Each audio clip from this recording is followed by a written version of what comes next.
ওয়াকারুজ্জামানের প্রতি কঠিন বার্তা। বিভিন্ন মহল থেকে সেনা প্রধানকে নিয়ে কঠিন হুঁশিয়ারি আসছে।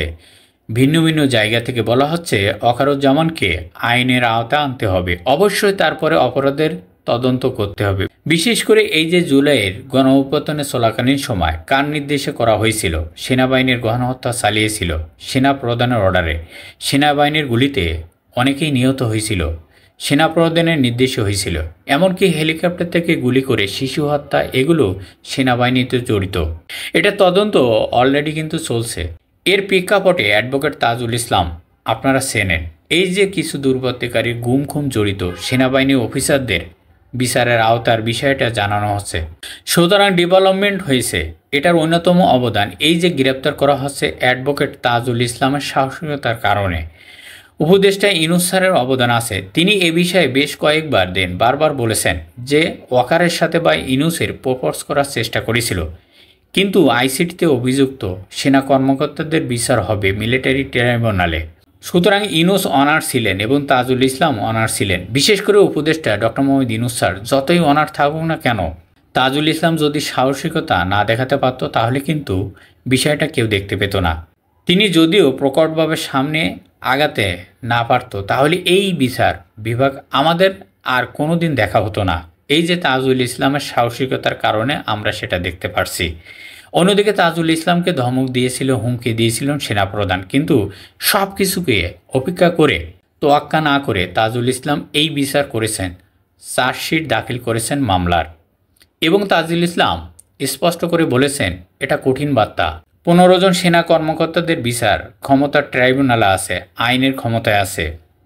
এর মধ্যে দিয়ে একটি বার্তা দেওয়া হচ্ছে, আপনারা যাই বলেন না কেন আইনের ভিত্তিতে আছে এবং আমরা সেই বিচার করতে পারবো।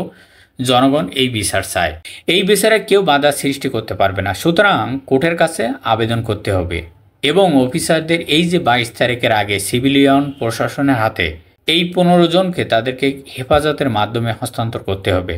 তারা থাকবে কেরানীগঞ্জে কারাগারে কিংবা গাজীপুর কাশিমপুরি কারাগারে। এই জায়গায় আত্মবিশ্বাসের কথা, সেনা কর্মকর্তাদের বিচার ক্ষমতা ট্রাইব্যুনাল আছে। এর অর্থ কি? বিচার নিশ্চিত হবে, বাধ্যতামূলক হবে। আইসিটির কোর্ট, এই যে হাইকোর্ট, সুপ্রিম কোর্ট সমমর্যাদার, এই কোর্টের জন্য অ্যাটর্নি জেনারেল একটি পদ আছে। আর আইসিটিতে যিনি চিফ প্রসিকিউটর তিনিও কিন্তু অ্যাটর্নি জেনারেলের সমমর্যাদার অধিকারী। এবং সেনাবাহিনীর ইন্টারনাল অপরাধের জন্য তাদের কোর্টের বিচার হবে, এটা ঠিক। কিন্তু বাংলাদেশের আইন স্বীকৃতি কিন্তু মানবতা বিরোধী অপরাধ কায়েম হিউম্যান একটি বিচার আইসিটিতে হতে হবে। তো বাংলাদেশ যদি সেনাবাহিনীর অপরাধ করতে চায় তাহলে বাংলাদেশের সর্বোচ্চ আইন আপনাকে মানতে হবে, সর্বোচ্চ আদালতের নির্দেশ আপনাকে মানতে হবে, অবশ্যই মানতে হবে। অতএব তাদের বিচার সেনাবাহিনী করবে, আইসিটির আইন থেকে এখতিয়ার দিয়েছেন। যেমন বাংলাদেশ সরকার চাইলে এই আইন করতে পারে, বাংলাদেশ সেনাবাহিনীর যে কোর্ট মার্শাল এটাও বাতিল করে দিতে পারে। অতএব বাংলাদেশ সরকার চাইলে সেনাবাহিনীকে বিলুপ্ত করে দিতে পারে। এটা তো বাংলাদেশ সরকারের অধীনে, এটা তো জাতীয় সংঘের অধীনে। বিচার হবেই, আইন হবে, এই ক্ষমতায় আছে। অবশ্যই তাদেরকে আদালতে উপস্থাপন করতে হবে। এখন স্পষ্ট বার্তা দিয়েছেন, একজন ইতিমধ্যে পালিয়ে গেছেন, সহযোগিতা করছেন, এটা খুঁজে বের করতে হবে। কেউ বাঁচতে পারবে না। সেনাপ্রধানের অপরাধ হলেও তাকেও কেউ বাঁচাতে পারবে না। এই বিচার যত তাড়াতাড়ি সম্ভব তত তাড়াতাড়ি করলে দেশের জন্য, দেশের কল্যাণের জন্য ভালো। তা না হলে অন্য কোনো তৃতীয় পক্ষ এই বিচার বিভাগের ভিতরে ঢুকে গেলে তখন আর এই বিচার আমরা আর কেউ দেখতে পাবো না। আল্লাহ হাফেজ।